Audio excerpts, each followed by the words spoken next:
Então, o Heisenberg, ele parte de visões do próprio Niels Bohr, como a ideia de descontinuidade, a ideia de salto quântico.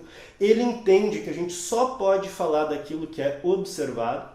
Isso é uma influência filosófica do positivismo lógico que estava em ascensão na Europa, mas também, ironicamente, tem uma certa influência de algumas discussões do Einstein, porque na teoria da relatividade o Einstein também traz uma noção de que, para falar de tempo e espaço, eu preciso falar dos instrumentos de medida, eu preciso falar de réguas e relógios. Embora o Einstein fosse um realista, ele se inspira também na filosofia de Mach, e isso depois vai acabar inspirando o Heisenberg. Depois, quando Heisenberg conversa com Einstein, ele narra que foi muito influenciado pela filosofia do Einstein, mas isso é irônico porque o próprio Einstein seguia sendo um realista. Então Einstein não concordava com parte da discussão que o Heisenberg viria a desenvolver.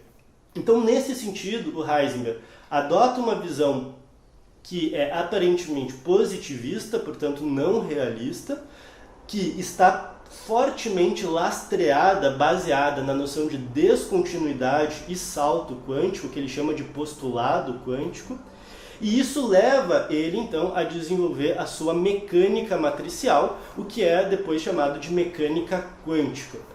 Essa mecânica matricial, ou mecânica quântica, justamente desenvolve um novo formalismo matemático. O Heisenberg ele chega no artigo de 1925 ao fato de que posição e momento não comutam. O que isso quer dizer? Se eu multiplicar posição por momentum, isso é diferente de multiplicar momentum por posição. Para quem não lembra, momentum é o produto da massa vezes a velocidade, o momento linear, ou quantidade de movimento. Então, quando eu multiplico posição e momento, a ordem importa.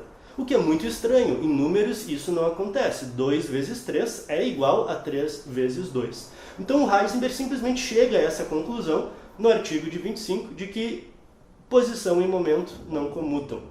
Isso então é reconhecido por outros físicos da época, como Dirac, Pauli, o próprio Max Born, e eles percebem, bom, isso são matrizes não comutam.